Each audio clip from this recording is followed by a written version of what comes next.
Oh, man, I just cannot wait. Otherworldlyculture.com.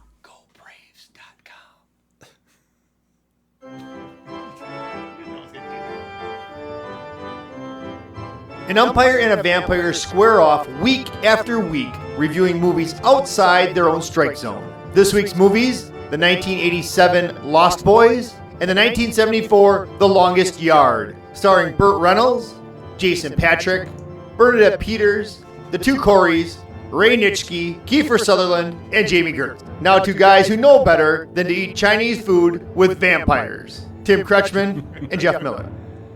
That was a gross scene. You knew that, though, before, didn't you? No. I think you knew. No, I didn't. Hey, everybody. Hey, welcome. Everybody. Welcome to Dead on Welcome the to Dead Bases. Bases. What are you doing now? No. Hey, everybody. He's the ump. Hey, everybody. He's the ump. No, I'm sorry. No, I'm the You're ump. not. I'm not. I got to do something. I'm the ump. You're the vamp. Yeah. We review movies outside our own strike zone, meaning I don't like horror movies, so I am subjected to a horror movie every week. And Tim gets the great sports flicks. Right? We'll talk. We'll talk about this week's show. We should talk. You know, Jeff was once accused of being mediocre. That was hotly debated, and now is generally accepted that Jeff is definitely not normal in every way. Want to thank everybody that came out tonight. What is that? That's just a fact.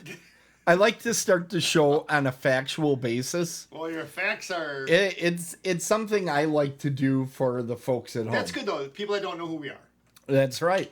Now, I got a wonderful sports movie? Is that what it was called? Well, you called it? Was I going to get a little bit of time just to air my grievances real quick? Well, first let's tell everybody what's coming up. Sorry.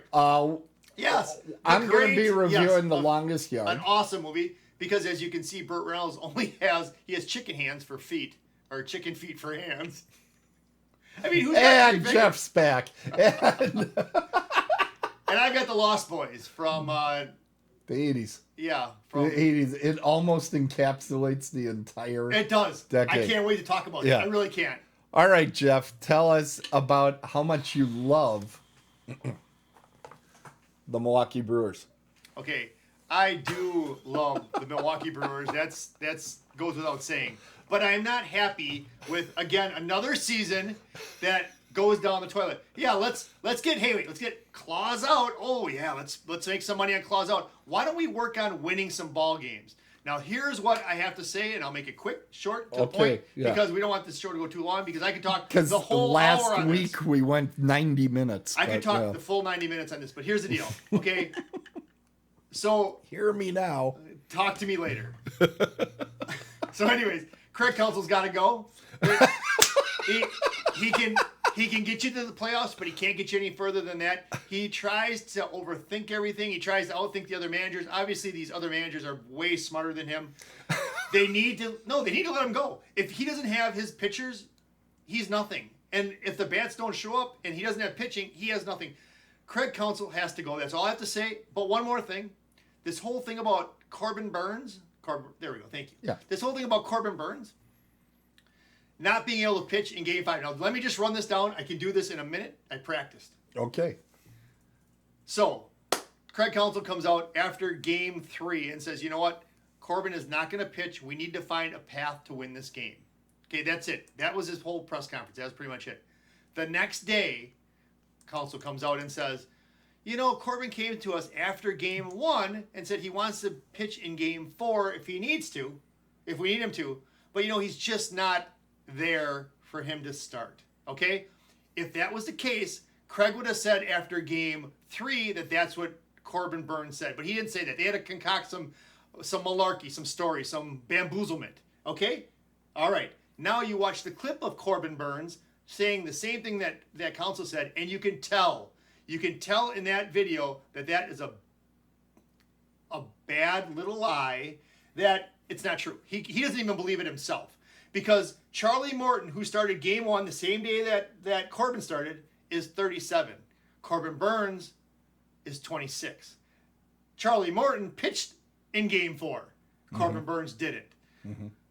Woody, our number 2 pitcher, pitched on Saturday. He pitched in Game 4. So he even has less start time than Corbin Burns.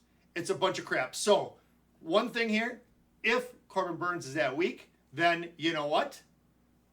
Then they need to get rid of him. If the Brewer management is lying about all this malarkey, then you know what? Then if I was Corbin Burns, I would go to management and go to my agent and say, I want out of Milwaukee. They didn't let him finish a no-hitter, and now they don't let him pitch in Game 4. Every athlete that's an athlete that is the guy, Michael Jordan, you want the ball at the end of the game. You want it. You want to be the guy who's going to make the big play, going to be the one remembered for winning that big game. They deprived him of that because Craig Counsell is an egomaniac. He's a narcissistic egomaniac. Get rid of him. And you always want the champion to be at the end. So that's why we're starting tonight with Jeff. Jeff. Wow. Wow.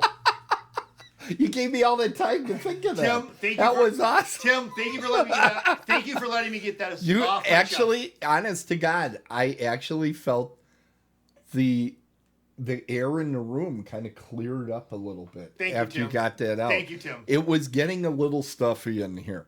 So. Let's win one ball game. Jeff, what have you been watching for tonight's show? As if I don't know. Oh, Lost Boys. So, so I had the movie Lost Boys, which it was a 1987 movie, and honestly, we mentioned this briefly in the very beginning. Yeah. This it's kind of cool because if you're like Tim and I, and you grew up in the 80s, and that this movie is the embodiment of the late 80s, early 90s. Everything from the styles that the shirts that the people were wearing, or the clothes that they were wearing, let's just put it that way, the music, the hair. I mean, I used to have hair like Jason Patrick. No, you never. I did. No. I did. I'm looking at this picture right now. Yeah. No. Why? You know what, though? I did. I do have a picture of it. Hold on. No, yeah, okay. I've got an old picture of you. You keep talking. Okay, well, anyways. You keep talking, buddy. So this shows the embodiment of... I think I got it, right? of the 80s. It's very MTV-ish. And actually, this was pushed a lot on MTV during when this movie was coming out. Oh, yeah. It was all they would talk about. There it is. There's a picture. What's going on in that picture? Jeez.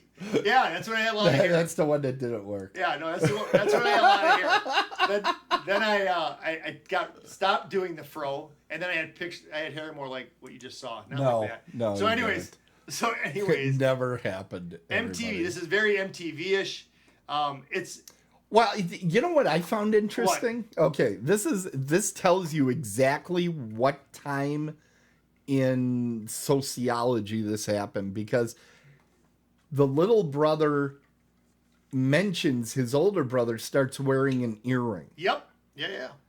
I remember when that used to be something you would actually mention. And there was always the big thing of, did you have it on the left or the right? Because if it was on the left, you were gay. If you were right, it wasn't, or whatever. And it seemed like whoever you talked to, it was the other way around. Yeah, because they just nobody knows. Yeah, nobody knew what the actual thing was. But they talked about that. I'm like, I remember that used to be a thing. It used to be you a would thing. talk about is, he's got a earring. Yeah. So he had earring. Then Corey got one later in the show. He got himself a little diamond stud. Did you see that? Yeah. Corey was always going through things. So let's talk a little bit about this character development in this movie. So what happens is this family, Diane West is the mom. They drive to the murder capital. West. Okay. West. Tomato. So Diane West. Well, what is it? Hey, this is what I do every week to you. Okay. So anyway, now back to this. So now they're going to the murder capital of the world, which why would anybody want to move there? But the cool thing is I checked a little bit about this, is that it really is the murder capital. It really kind of was. They had 28 murders in like a month, like a 3-month period or something. Yeah, it was like 3 months. They had 2 separate or 3 separate serial killers. Yes. Were using it as their base of operation. Right. What was it? Santa Cruz. Santa and Cruz. They give this a fake name like Santa Clara or something like that. Or, Right. It's something like right. that. But it's amazing that they use that. It's amazing that the city allowed them to shoot there and put that up there. Yeah, You know, because because it was like mid-70s or something. I didn't even know anything about it until I saw this. So I sure didn't know anything about it until I looked at IMDb. And you know me, Tim, I gotta look things up. So then I checked things out. You fell down the rabbit hole, didn't you? I did. And so anyways, so they moved to this place. They're moving from Phoenix because I think she got divorced or whatever, and she's moving out there with her 2 kids, Jason Patrick and Corey Haim. And then they meet up with her dad. Her dad is a character. He is something else. He's a very unique person. You'll enjoy seeing that. But the thing of it is, the thing that's really weird is that before all this, before they come shooting into town, they show the boardwalk, and then they show whose dad? What are you talking about? Her dad. Oh, Gramps. Okay, yeah. You know, if it's someone's dad, it's the other kid's grandpa. Do you need me to spell it out for you a little bit? I mean, I can help you out. It was I'm her sitting dad. here and I'm like, is he referencing? No. And then, okay. Because I don't want to give anything away. Right. So, but I do, but I don't. But anyways, so in the very beginning, because I knew what this movie was about. 100% Jeff moment right there.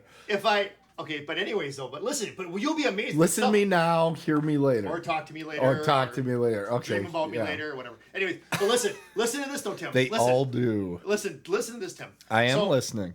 What's cool is because I did know what this movie was about, but I never watched it, right? Because I wouldn't watch it, but I did. And now you have. Right, but when they have like Kiefer Sullivan, I can't get that name right. Kiefer Sullivan. How do you say it? Sutherland. Keith. Yeah. I gotta look at it. Kiefer Sutherland. And this was like his. This is the first movie. Was this? This is the very first movie. I thought Stand By Me and then this. Okay, right around the same time. Yeah, they came out like. He's only 17 in this movie. A couple months apart. Yeah, but you know his dad was kind of a big deal.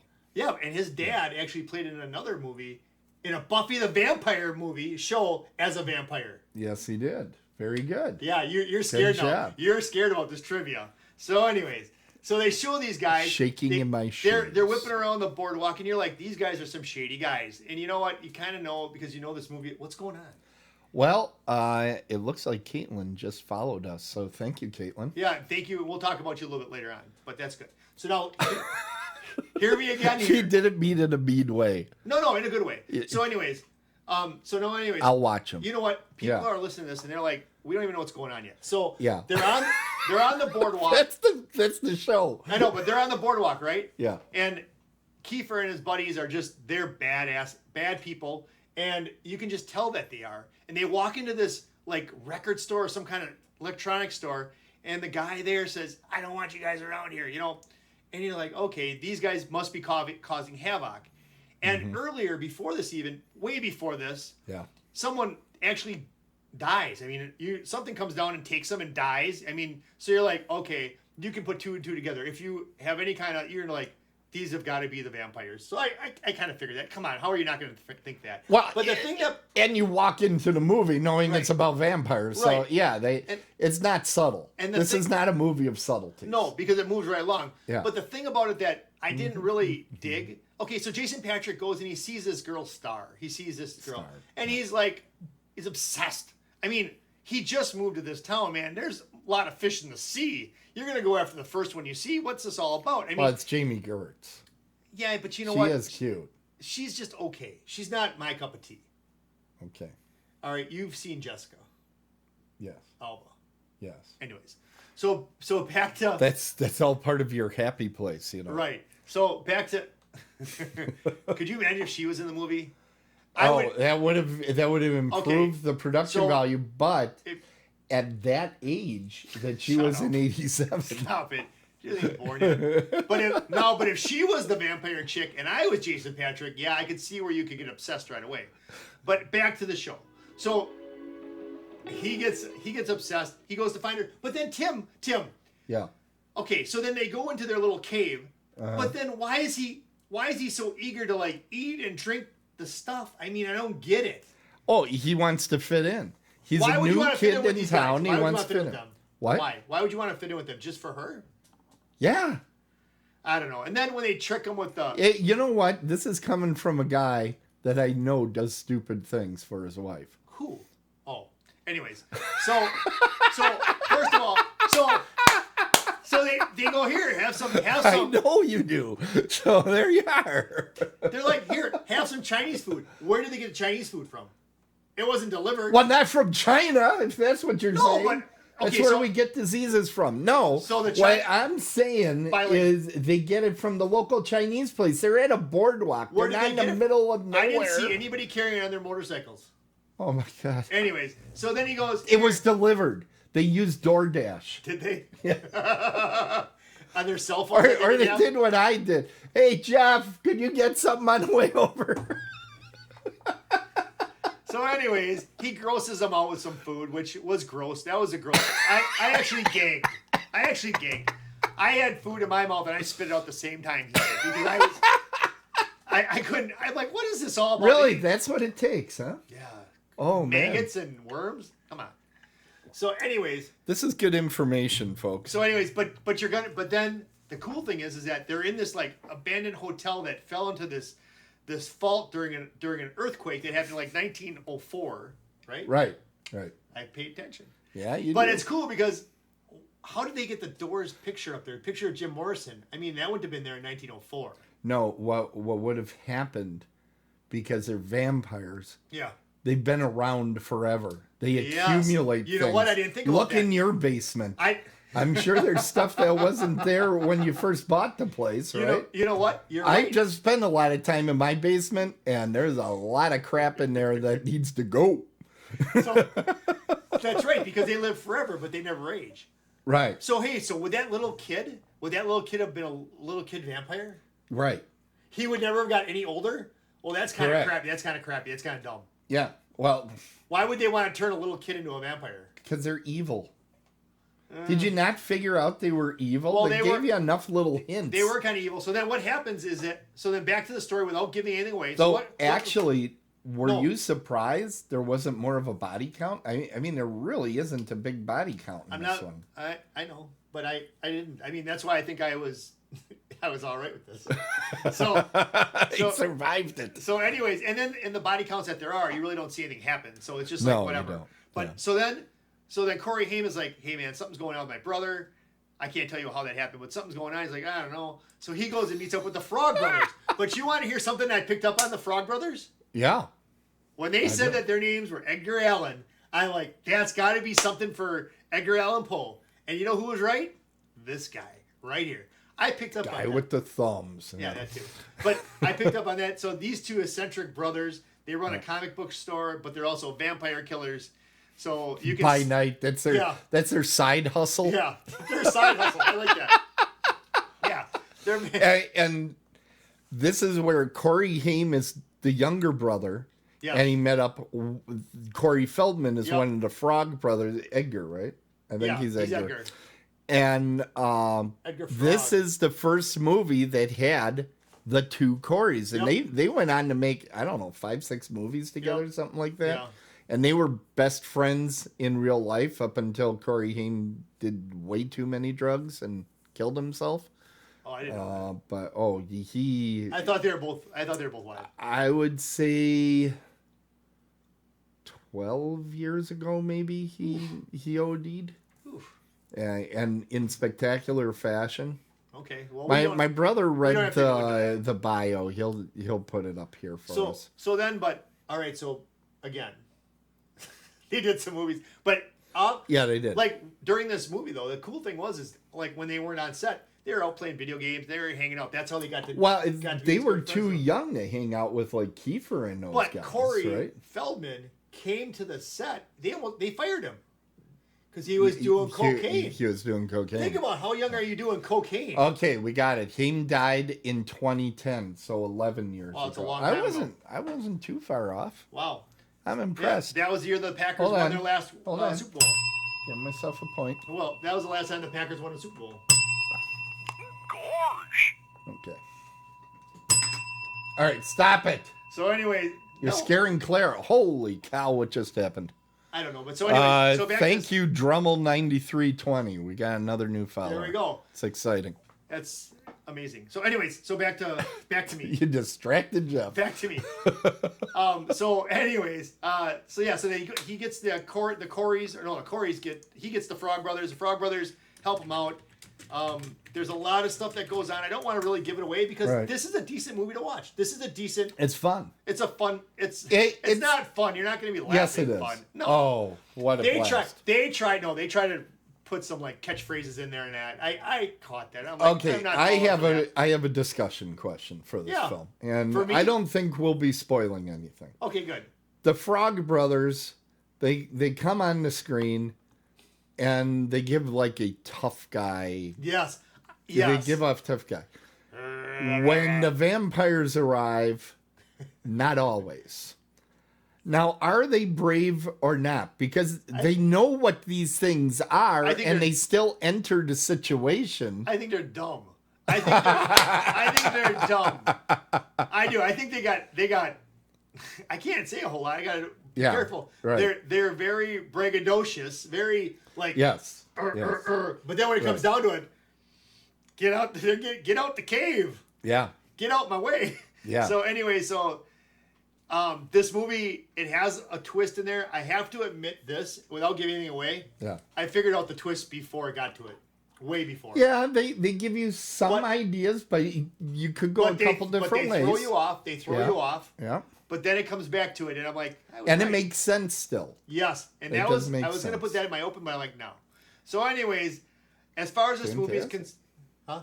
Go ahead. Oh, as far as this movie is concerned, I like this movie. I really enjoyed this movie. I'm not ready for a number yet. I really enjoyed it. I didn't go over there. The character development was very good. Mm-hmm. I think they did a good job with it.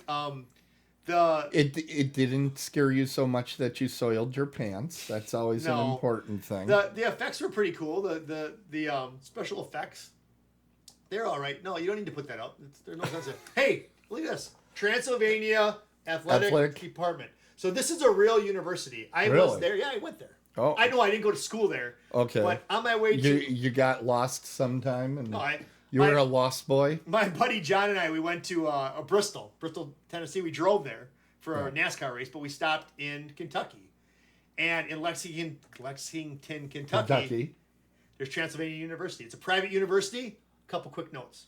Oh. It was founded in 1780.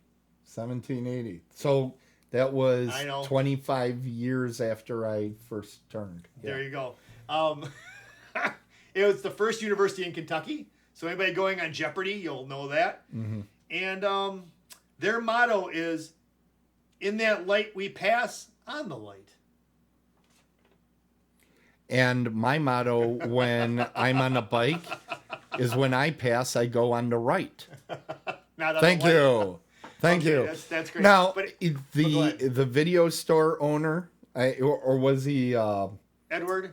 Edward Hereman is the name of the actor. He's one of the most famous German-American actors. Is he really? Because we all knew of him because of that. He played FDR in a famous miniseries on FDR, and he was absolutely fantastic as FDR.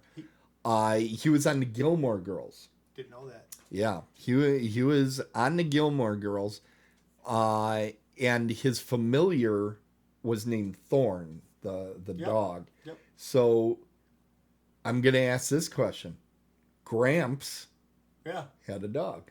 Yeah. Okay, I'm just gonna lay that out there. Yeah. So, but there are theories. Oh, I know that theory, and I can go down that road with that. But did you know that Ed Hereman, right? Mm-hmm. Hereman, he was also the main villain. Hereman. He was the main villain in Die Hard. No. Yeah. No. That's him. No. That's Alan Rickman. Are you sure? Yes. I thought he was German. I figured he was the villain in Die Alan Hard. Rickman is actually British. the guy that plays the German And in Die How Hard. do you do that? How do you make that accent then? That's called acting. That's pretty good. I gotta give him credit. He didn't do a bad job, So- but it's more of his British accent than a German one. No. Yeah, see, No. when a German I felt speaks like I was English, in a lot of Stalag times, 13. when you meet actual Germans that speak English, a lot of times they have a British accent because they learn British English, and they're impersonating that, and sometimes it's quite humorous. Wasn't Ed Herman in Hogan's Heroes? No. All right, Anyways, it's time. This is a good. All right, I enjoyed this movie. Okay. So you can pretty much. What are you going to score it? Well, there's still room. Here, I'll help you. There's the number you want to give it. No, I'm not giving it that. I'm going to give it a nice solid 8. Really? Yeah, I'll give it an 8. I actually thought you'd be lower than that. No, I really enjoyed this movie. This is good. I'm glad you liked this one. I wasn't sure. This is a good movie. It's a good movie from start to finish. Sure, Jeff is going to find some plot holes in there, but for the most part... Well, that's what you do. I know. You find holes everywhere. All right. Anyways, it's a good movie. If you want to watch a decent movie for Halloween, and you don't want to get too scared, you don't want to... You don't want to watch The Collector or something like that, watch Lost Boys. Wait, why wouldn't somebody want to watch The Collector? Oh, and it's pronounced collector. Oh. You know that. Yeah, whatever. All right. Well, we're at the halfway point. What do you guys call it? You call it middle inning? No. 7th inning halftime? Stretch. 7th inning stretch. We're at halftime. Halftime. So that means we get to do the fun stuff that Jeff is all about. And Jeff's been into something here. Where's Chucky? What is going on? Can you tell me about this? Yeah. So a good friend of mine, Dan Connery, I used to do his radio program in WISN, and I got the Chucky doll from him, and the Chucky doll comes out during Halloween, and it gets hidden throughout the house, and then so if I hide it, and then my wife needs to find it, and she probably gets startled, and then if I find it, he just hides around the house throughout Halloween. And there he was on Monday. There he was on Tuesday. That is not a good hiding place. No, because I usually... Next to that, because that's going to get utilized. That's like hiding something in the most popular place in the house. In the Miller household, yeah. Yeah. So that... so Chucky's on the move again. I found him before I left for here, so I'm sure he's... Oh, really? I'm sure he's on the move, yes.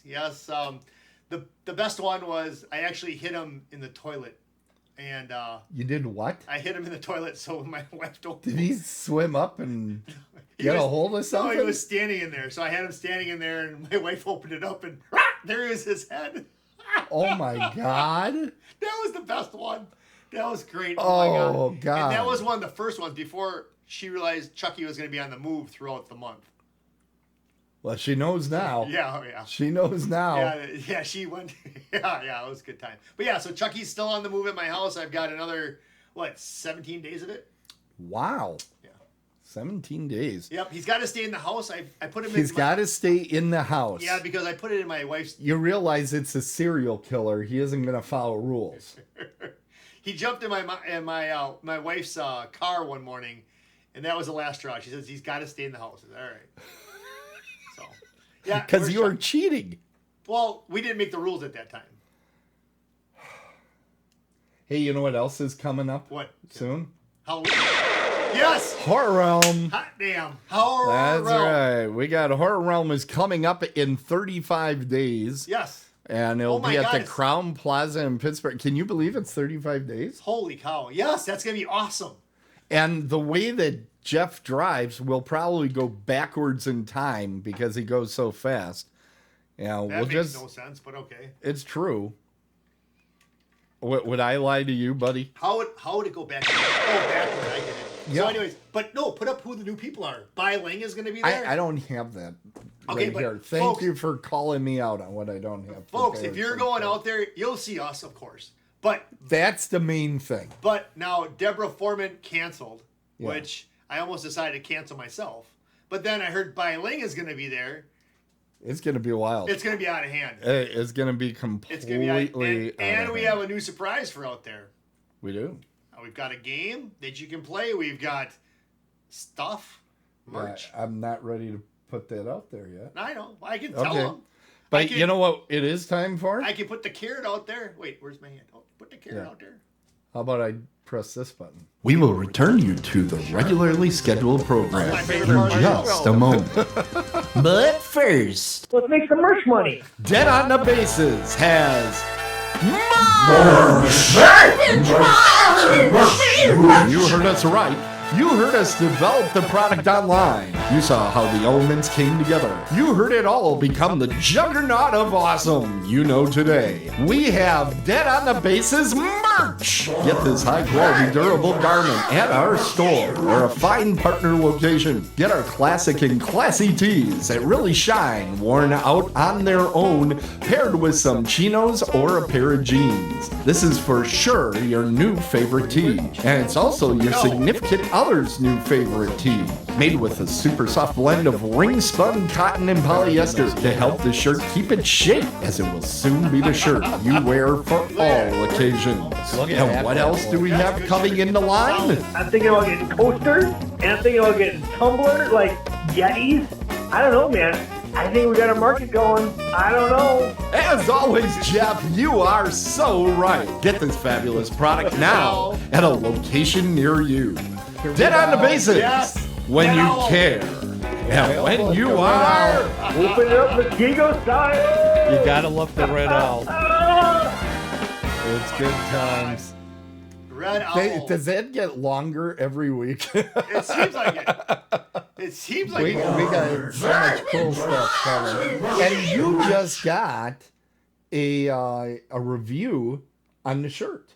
I did. I did. So, I can talk about it. Yes, you can talk about that. Peggy Cankins, she'll be on Dead On this next Tuesday. Maybe she'll be wearing. That's Dead On Movie Reviews. Yeah. It's the Tuesday So that's program. the whole name of it. I thought it was just Dead On. No, it's Dead On Movie Reviews. This is Dead on the Bases. See, Yeah, we I got know. like a I got you. theme. I got Someday we're gonna do Dead On Sports, and you'll just come on and rant about stuff. Craig Counsell. And needs that to go. will be Counsell needs our to go. top ranked He show. can go. Number 30 can go now. Anyways, back to this. So Peggy. So you know what? I thought, you know what, Peggy, why don't we send you out a T-shirt? So we sent her out one. She loves it. She says it's super soft. She loves it. Yeah, well, who wouldn't? And who then wouldn't? and we It's a also sent one out high-quality to item. Mike Skull. Mike Skull, Sea-Slick. Well, Sea-Slick. Sea-Slick, but but he's holding a skull. You don't say that because you're afraid of Slee Stack. I want to say that so bad. I know. I do too. But I get him, so I know he's different than Michael. Right, and that's Michael Exler you're talking about. Right, but then you have Mike Skull. And he's got a T-shirt also. We'll get everybody to have mine. I'm going to have to bring along a skull and hand it to him. Yeah, so I'll know who it is. But we do have merch. And we're going to continue telling you a little bit about the merch as we go on. But because we tend to go too long, I'm going to get us going into our next segment here. You know how handcuffed I am this week? Hey, you are hurting. You know there's stuff that I want to say, but I can't. I know, because there's children listening. That's right. Oh, hey, where was my sign? When you were in the big screen, I put it up there. But you were busy reading notes. I think you About got. Transylvania I think you got University? one. I think you got one in home ec class. Somebody passed you a note, and you were looking at it. What is it? What is that even? I did take single survival. That's what they called it at Mosquito. Oh, really? Yeah. I know how to make All a right. pie. No, I make a pie. They taught and then it goes silent. They taught me how to make a pie. All right. Well, I got to watch Blueberry. the movie The Longest Yard. Now, this is the 1974 edition. Yep. With Burt Reynolds. Quick review of the actual story to it. Burt Reynolds is sent to prison for domestic abuse. What are you drinking out of? What is that? Mosquito. Well, that's very nice, but you know, that would look better in our brand new koozie. Yes. Wow. Hey, Those- it's more merch. More merch. And the cool thing is that these koozies will be with us out in Pittsburgh at Horror Realm. And if you just put your phone and do that that thing with your phone. It goes right to dead on the bases. You do that thing with I your don't know phone? how to do it. I don't know technology enough. You know, you put the QR You code. could have fooled me. You could scan the QR code, but look how we did it like a base. It's like a right. diamond. That's really clever. So here's the deal. I didn't do this. Caitlin, Yes. the girl I work with at Innovative Health and Fitness, come on out, $24.95 a month. But anyways, Caitlin made this up. She's our marketing person. She's also does graphic artist stuff. Well, it's obvious why. It really looks she's great. Fantastic. Yep, that's a great little koozie there, It looks great. and it keeps your stuff cold. And yes, Caitlin is telling you use your camera, Jeff, and then it'll do it automatically. But you know, I tried that, and then when the Polaroid comes out, what does it do?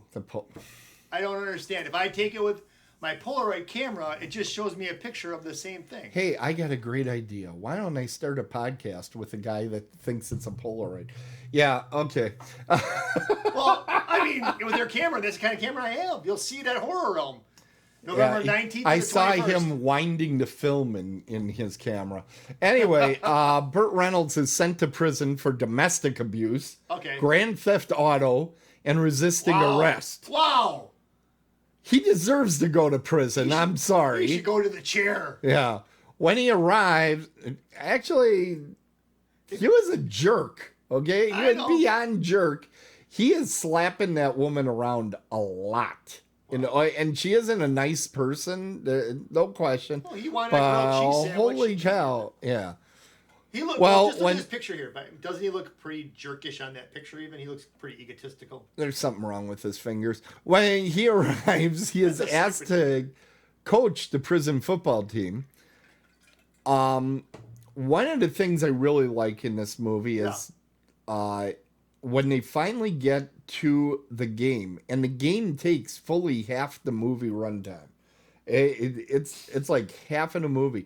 When they get to that, they utilize something that you don't see in movies a whole lot anymore. It was real big at the end of the 60s and up through the mid-70s. And it was split screens. I like that a lot. And that was really a cool way to watch this game because there's so much stuff going on.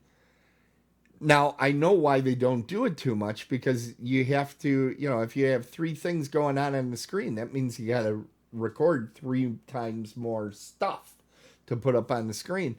But I think it really worked for this movie. Yeah, it's cool. I have a hard time declaring this a comedy. There are funny parts. Uh-huh. It's amusing, but people are killed pretty grisly. Are you saying it's a horror movie? No, I'm not saying it's a horror movie, but I'm saying it's kind of hard to go, ha, ha, ha. There's moments in this movie. They're in prison. But wait a second. It's not a happy time. Now, there are some funny things. It doesn't come across, it's not listed as a comedy, is it? It generally is considered a comedy. Really? And as we're going to bring up at some point in 2005, Adam Sandler remade this film. And he also didn't go as deep into his comedy as he generally does. Yep. It's one of his, I was about to say less funny films, but really that's Jack and Jill. The harder he tries sometimes. Yeah. But it's one of the movies I would consider more dramatic. Okay. Anyway, here's a fun fact that you didn't find in IMDb. I didn't go to IMDb. Whatever.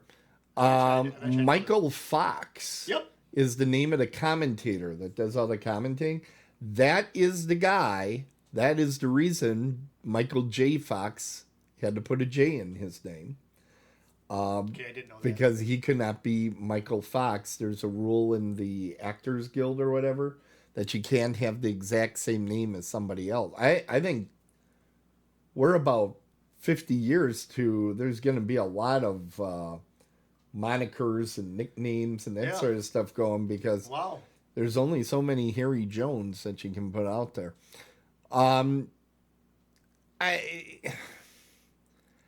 Here's another thing. In the game, First of all, we keep showing him Jaws I've been watching from this.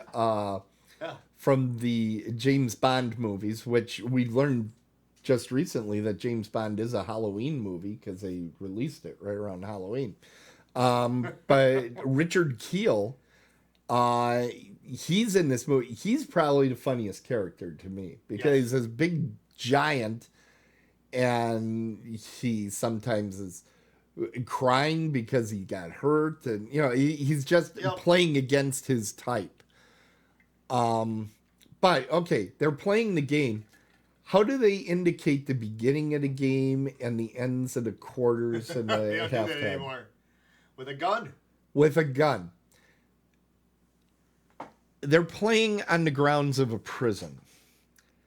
Does anybody really think they would be allowing a gun on the field with how big is a football team? 20 guys? No, it's 11 guys on each side. So it's 22. Yes. All right. Well, no. So he goes 20 guys? Not 20. Well, no, 11 on You dummy. offense and 11 on defense. So there's 11. So there's 22. On I the wasn't field. off by much. No, I thought you meant on a team by itself. There were 20 felons out there. 22 felons. Well, not at the same time. Okay. But I'm just they're saying. all on the field. saying. They were all sitting on the field, Yes, were they not? Sure. Yep. Okay, wait. I'm sorry. Sitting on benches that were placed on the field. You're fine. Okay. Yep. And surrounded by prison inmates watching this. Right. I see where you're going. And they got a dude with a gun out there. I got you. This movie, I will say too, is kind of a case study in how filming something in a certain way, you get a feel for characters in a certain way, because all the characters on Burt Reynolds' team, these are horrific human beings. Correct. These are murderers. They're destructive. They're horrible, and you're completely sympathetic to them. They're slimy. They're terrible. I mean, one of the guys is, before they had the term in '74, he's definitely a white supremacist. Yep. That martial arts guy. Yeah. He was a white supremacist. They're horrible human beings. You're like, gee, I hope they beat the guards. No, I don't. But they were all misunderstood. Now, at the beginning of the movie, he steals a car. Yes. Right? The director of that opening sequence, that car chase, was Hal Needham. Do you recognize that name? Nope. Hal Needham is the guy that went on to direct the Cannonball Run movie. Oh, really? With Burt Reynolds. Yep. And that was a big deal in his career. I don't know exactly how that developed, but he made that movie. And by the way, for people that are wondering, I do not listen to directors' commentaries usually. One of the absolute best I ever listened to is Cannonball Run. And I'm not proud that I'm loving Cannonball Run, but if you watch it with the director's commentary, it's amazing because it's this Hal Needham guy. Yeah. And they brought the guy that actually organized the real Cannonball Run. Yeah. And they were talking about all this stuff that actually happened. It's like, oh my God, that movie actually isn't far-fetched. It's actually pretty close to reality. Let me ask you this. Yeah. Now, I hear about this on Big Bang Theory. Now, you just mentioned it. Director's cuts. I've never seen it before. So what do? Are you watching the movie and they're talking during the movie? Or Yes. are they talking in between scenes? A director's commentary. Yeah. You press a little button, and the same button now will change it to French or Spanish or whatever.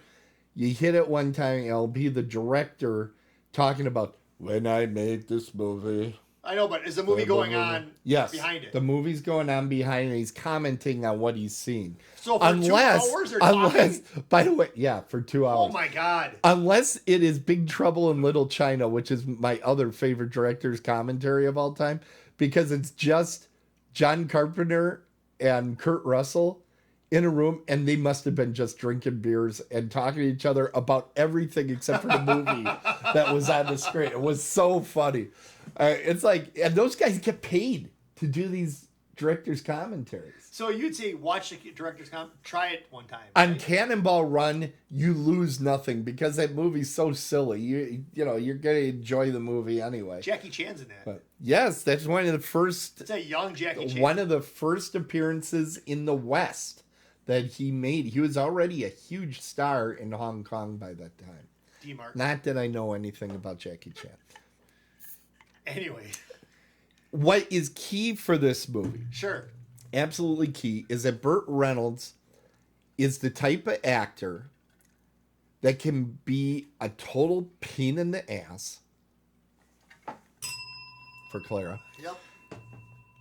And win people over with his charm. And that's what he does in this movie. And I actually feel that's why The Longest Yard with Adam Sandler works. People disagree with me. But I think he's good at being a jerk. Right. And then later on, win you over with his charm. And that's what works in this movie. To get back to the actual story, the warden tells Burt Reynolds, who used to be a big deal quarterback in the big leagues of NFL. Yeah. Not friendly Latinos. That's what that stands for. Oh, the Not Fun League. Not Fun League. Yeah. Okay. Anyway, the warden blackmails him basically into setting up a football team of cons to play his semi-pro football team of guards. Right. Question for the sports expert on the show. Yep. Are there semi-pro teams of prison guards? Does that exist in the world? They're a semi-pro football team, so he might have had... Wait, of cons you said, or of... No, of coaches. Or of guards. There could be, because, like, really? Kenosha has a semi-pro football team, so maybe these guards come out and they play Kenosha them. should not be compared to anything. No, it's Racine. The Racine Raiders. Okay. So that's a semi-pro football team.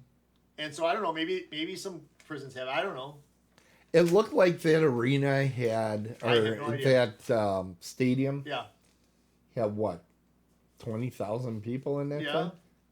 Semi-pro football get... I don't know. It depends. Because when you think about, Tim, these I think semi-pro... we need to do research. These semi-pro teams have, like, ex-NFL players maybe that are old, or maybe guys that didn't cut it there. I don't know. Do they serve unhealthy food at I have no idea. Racine? I have no idea. Okay. I haven't been on Racine in a long We need time. to find out, so then I Racine. might go. I will look. You know what? I will have an answer about semi-pro football next week. Okay. It really is an entertaining movie. What? Nothing, man. I came from out of nowhere. I don't even know. I have no idea. Yeah. Well, you usually know everything. This is very upsetting. Yes, go ahead. But all right. I think it's probably time for No. everybody's favorite segment, No, wait a second. the horror movie connections. Okay. I have to do this. You know I have no sports movie connections. I know. Okay. There's the horror movie connection that everybody loves. Now, as I always say, there are some that I just know. Yep. Burt Reynolds. He was never in a horror movie. I consider Deliverance one. I do consider Deliverance Really? a horror movie. Are you just stretching it, or do you really? No, have you watched it? Yes. That seems very unpleasant at best. Squeal like Right? a pig. Yeah. He was also in the X-Files one time, The Twilight Zone, and Alfred Hitchcock Presents. I was surprised to find those. Oh, yeah. So, but I would consider Deliverance a horror movie. And that's kind of the movie that took him from a minor actor to superstar. He really Deliverance became, yeah. Okay. That was before he started making all the, these types of films where I think he had made Gator before that. He but did. Smokey and the Bandit and this one and the Cannonball Run, that all happened after Deliverance. Semi-pro, semi-tough. Semi-tough. Yep. Eddie Albert, who was the warden. Yes. He was in a 1988 version of Twilight Zone. You're going to hear that a lot in here. He was in the original Outer Limits. Wait. Can I ask a serious question? Yeah. The 88 Twilight, is that the one where they had the problem on the set? Where people... No, that's the movie Twilight Zone. They actually rebooted the TV series in 88. I didn't know that. 86 to 88, something like that. Did they have someone like Rod Serling also come out? No, it was just a voice that read into it. Most people will tell you this. It doesn't compare with the original 5 years of Twilight Zone, but it wasn't a bad show. Did they do it in color? It was in color. Okay. In fact, I'm trying to pull trivia out of my head on the fly, but somebody could check me on this. I believe Bruce Willis was in the pilot because he was still doing TV at the time. Moonlighting. Yeah, I think he was doing moonlighting, and he ended up doing this. Okay, another horror movie connection, so you remember what section we're in. Bernadette Peters. Yes. Her hairstyle was in The Bride of Frankenstein. Yep. Yeah. She has this huge beehive. It's terrible.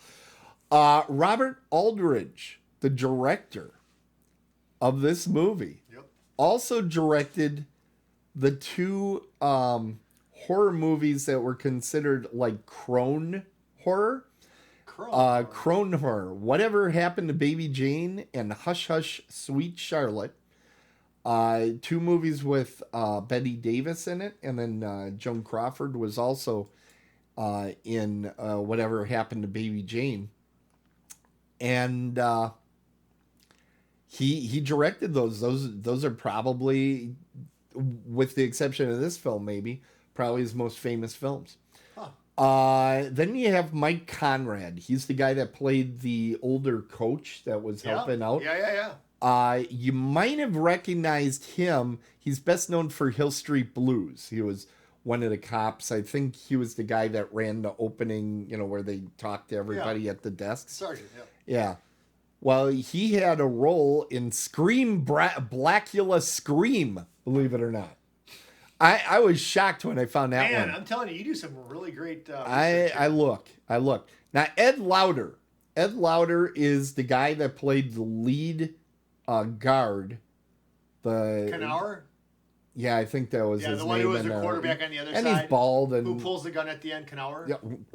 Spoiler. No, they don't. They don't even know. They don't know why, though. Okay. But Ed Lauder has a lot. He was in Cujo. I do remember him from that, but I didn't, so I didn't give myself a point for that. You get points for this? No, I give myself points. King Kong, 1976, he was in. With Jeff Bridges and Jessica Lange? But, yes. Thank you. He was also in, his first appearance was in Dark Shadows, The Vampire Curse, which is the famous soap opera with a vampire in it. But listen to this. Guess what movie he was in? It's got nothing to do with horror, but we got to talk about Calendar Girl Cop Killer, the Bambi Bebetic story. Really? Wow, they got him for that. I got to find that movie. Wow. I got to find it. That was a TV movie. Yeah. Oh, we're getting... Poor Bambi. We're looking for it. James Hampton, who plays Caretaker. I know what he was in. Go ahead. He was in Teen Wolf. He certainly was. He was the dad in Teen Wolf, and he did it again in Teen Wolf 2. How is Teen Wolf a horror movie? Nobody dies. It's very frightening. I'm sorry. Very frightening to see what happens with puberty. I'm not giving you that one. Okay, that's fine. Nope, I got more. That's a stretch. John Stedman was in The Hills Have Eyes. Oof. Stedman was the guy that does bad things to poor Caretaker. Michael Fox, the announcer that we talked about earlier. Guess what? He was in Whatever Happened to Baby Jane. Okay. Same director. He was in Young Frankenstein. I'm still trying to figure out where he was in that. He was in the 85 Twilight Zone. He was in Kolchak, the Night Stalker, which I just checked. It's free on, I think, Roku channel on Roku. If you haven't had a chance, you got to check out Kolchak, the Night Stalker. It's free a bunch of different places. Good one to check out. He was also in the movie The Dunwich Horror, which I think is one of the crappiest horror movies ever made. What's it called? What's it called? The Dunwich Horror. It's a cosmic horror that we were talking about that other day. I just don't like it. And then there's Richard Keel, who we talked about was Jaws and Spy Who Loved Me and Moonraker. But he also was Bigfoot in The $6 Million Man. That's not a horror movie. He was a Bigfoot?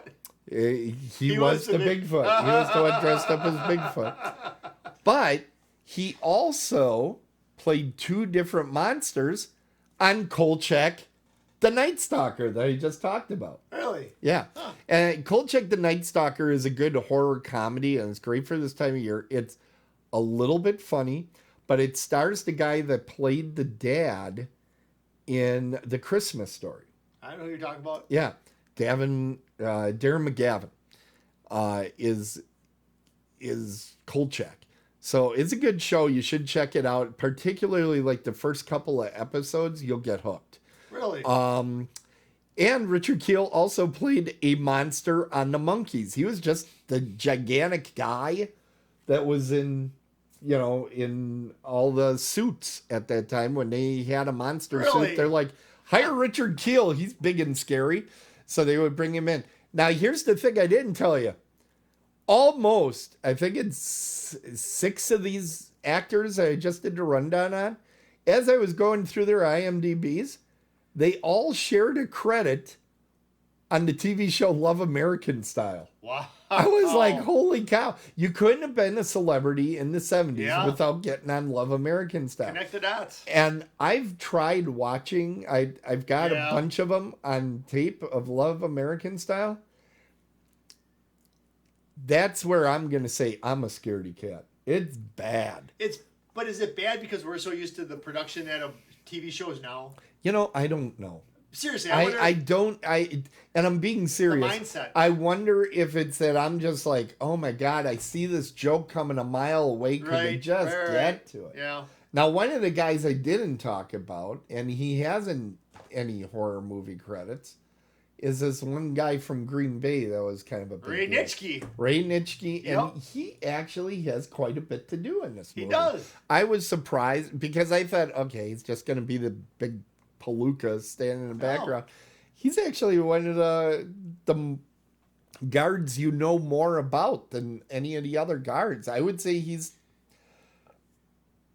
the second most that you know about the guards. Next to next to the quarterback. Yeah. You know, there's an interesting story about Ray Nitschke. Do you have this? No. So during training camp one year in Green Bay, he was on the sidelines or whatever during training camp, and a telephone pole came down and hit him in the helmet and knocked him down. And it broke the pole.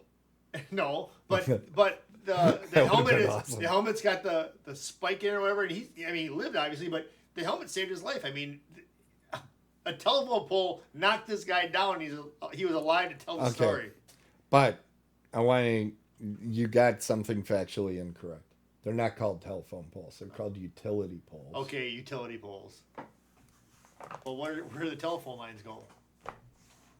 I'm not going to get into this right now. All right, I want to hear your grade. I should probably grade it. Not a grade, no. I want to hear a number. I have to press a button. Wait, do I want to guess? No. I know what you're going to get. What? Just go. I know. Should I write it down first? No, it doesn't matter. Okay, go ahead. We all trust you, Jeff. All right. Oh, interesting. I went with this. 5? Yeah. No, it's a good movie. Oh, I know. This is a good movie. This is a good movie. It just, if you're going in, you're like, this is going to be a comedy. I'm going to pee my pants. No. You're not going to pee your pants. I don't think anybody's He almost did. Hey, I don't think anybody's ever done that. What, peed their pants? Peed their pants? I don't know. I wasn't there when you watched Collector. Oh, my God. Please, that movie was awful. The Collector. Stop bringing that up. The Collector. Okay, we all know it's time now. There it comes. It's trivia time. You thought the show was over. And it is. It's overtime, so we got to get going. All right, here we go. You going to go first? Go first. I'll ask you first. All right, let me have it. So, Burt Reynolds actually said that he picked Florida State because he went to Florida State University.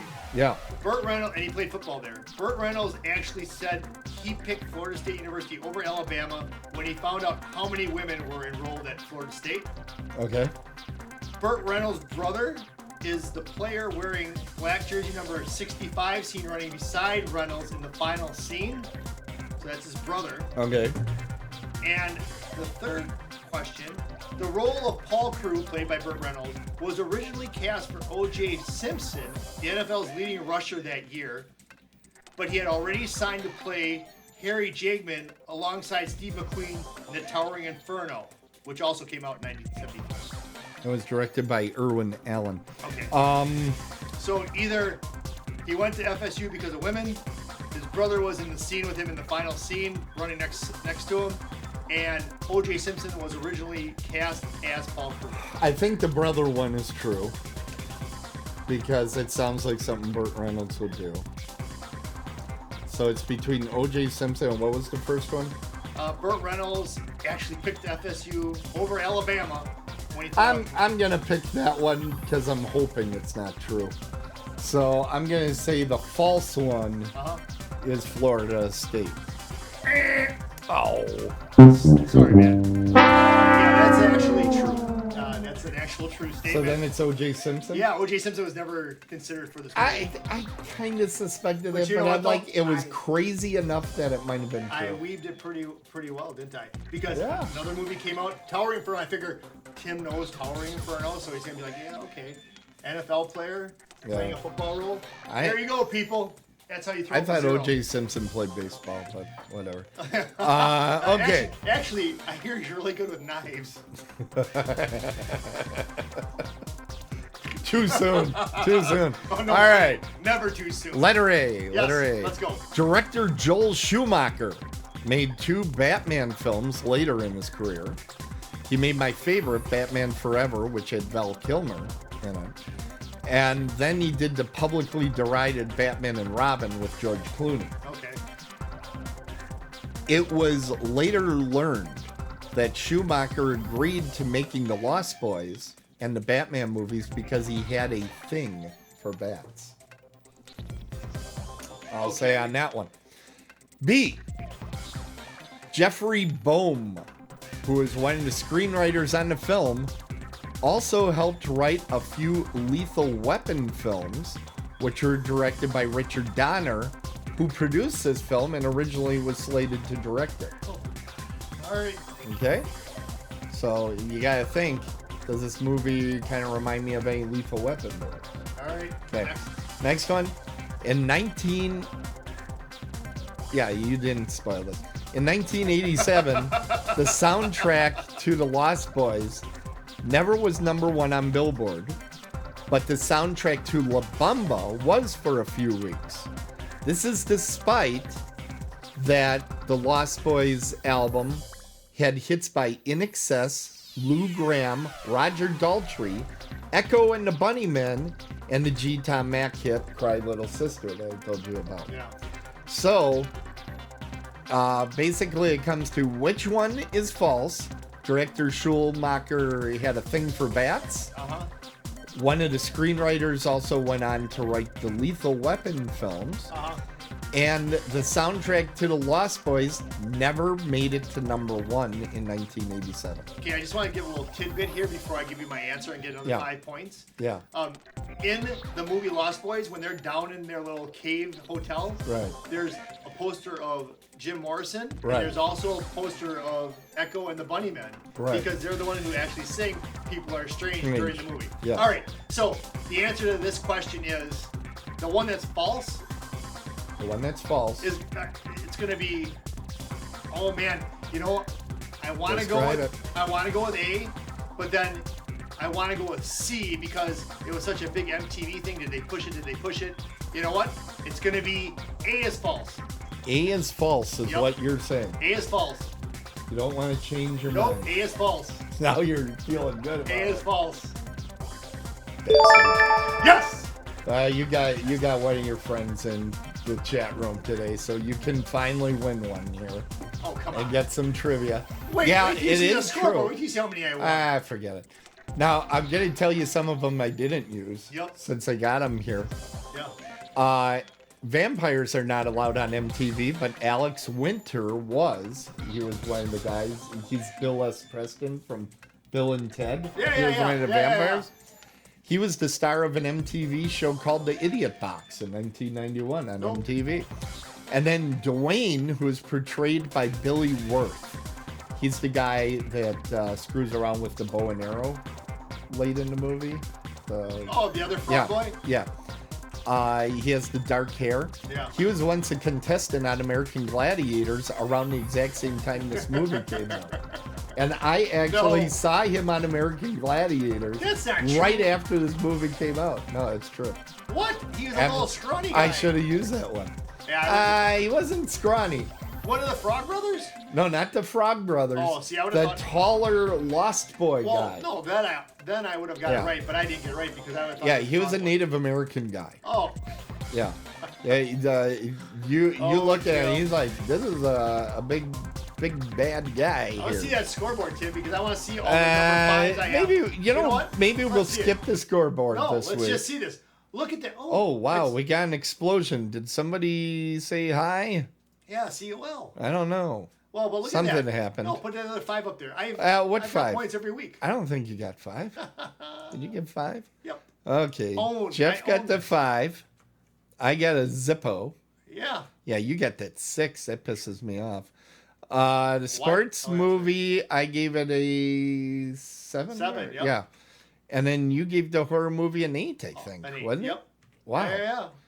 Okay, Jeff is pulling away 56-39. Good gravy. Hey, that happened. That's what happens when you get trivia right. Oh. I can sleep the next couple weeks. Oh, my God. Yeah, it's horrible. Yeah. That's making me mad. Why? It's making me mad. Shouldn't. Because I know you're cheating. Yeah. Usually I get you really angry when I say that. Usually I'm in a different frame of mind. Hey, it's preview time. Holy cow, we got another one. I don't know what just happened. I want to thank whoever did whatever that made it go boom. But Killer Miller is on there. You know about that. We'll talk about that next week. Okay. You know about high school. We went to high school together. You know about that. Killer Miller? Yeah.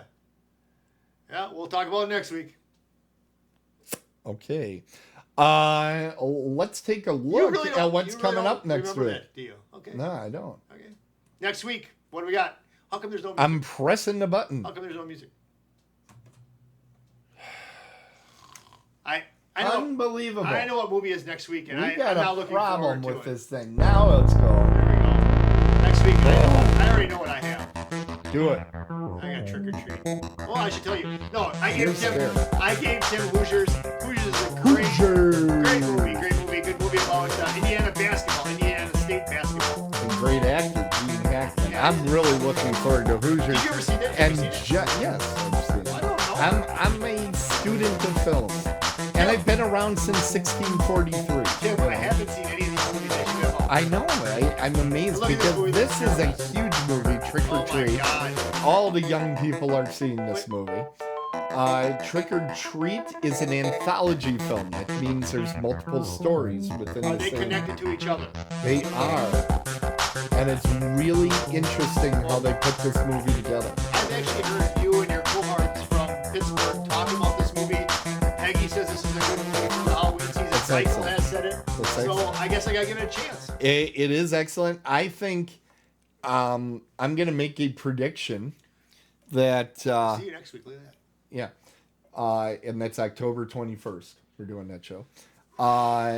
I'm predicting this is the movie you're going to like most from this season. Why? Why do you say that? You thought Collector was going to be. No, I knew that was going to fuck you up. This is... Got it. This movie, it isn't super scary. Yeah, it is. Look at the cover. Okay. Go ahead. All right. Proceed. He is literally judging the movie by the cover. But That's racist. Anyway, it's got a lot of stories to it. So if you don't like one story, it goes on to the next. Can I just skip to it? It does have beautiful women in it. All right. So I knew that would appeal to you. Alba? No, Jessica Alba not in the film, but I think you'll enjoy the selection. We need to find a horror movie with her in it. I think she made The Eye. Somebody fact checked me on that. I think she was in The Eye. Anyway, I think it's really fast paced because there's multiple stories. All right. And it's got a little ghost story. It's got a little this. It's got a little that. It's almost like every type of subgenre of horror is kind of represented in it, and it's all done very, very well. I think it's a fun movie. For those of you that are at home, this is the week to follow along with us because I think you can't go wrong with either of these movies. You're gonna have to trust me on Trick or Treat. Hoosiers, I think anywhere you look online, you'll see people singing the praises of. But I'm guessing with you're worried about Trick or Treat. You've probably been looking. I'm really worried about this. Have you seen any bad reviews of this movie? No, but you people like this type of stuff, man. I don't. See that? First he's judging books by their cover, and then he's declaring me you people. Then I'm generalizing. I'm a German person. We go by German American. Were you in Die Hard? That's it. That's it exactly. Yes. All right. Well, we are getting to the close of the show. Only 15 minutes over what we were hoping for. That's excellent for us. Everybody stuck around too. And we want to thank all the folks that are out there in the chat room.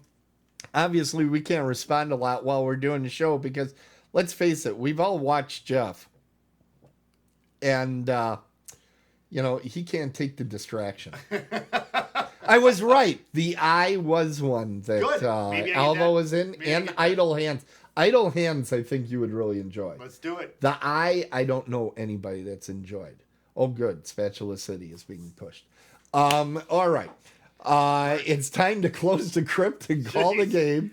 Thank you for watching, and remember to share and subscribe to our show and feed. And by the way, Jeff, we have a brand new closing today, so that's going to be exciting. Let's see it. All right. Stick around for it, everybody. Yeah, you can find the show at otherworldlyculture.com. You can follow the show on Apple Podcasts, Amazon Podcasts, Pandora, TuneIn, Stitcher, Google Podcasts, and other fine places that you find podcasts, including ones that I don't think exist anymore. Yeah. I don't know if podcastlisting.com is still right. I don't know what's going on over there. Yeah. I'm very upset. Me too. You're not. Let me get my You're just saying that to be nice. And we know you're no good at that.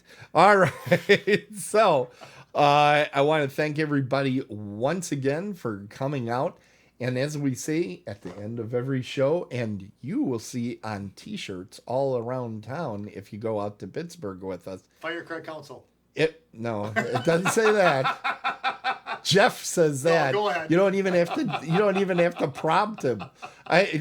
Honest to God, sometimes I see Jeff on the street and I go, "Hi, Jeff," and he goes, "Fire Craig Council." And he's just got this like dark look in his eyes. And anyway, if it's sports, it's a home run. If it's horror, run home. We're dead on the bases, and we'll see you next time.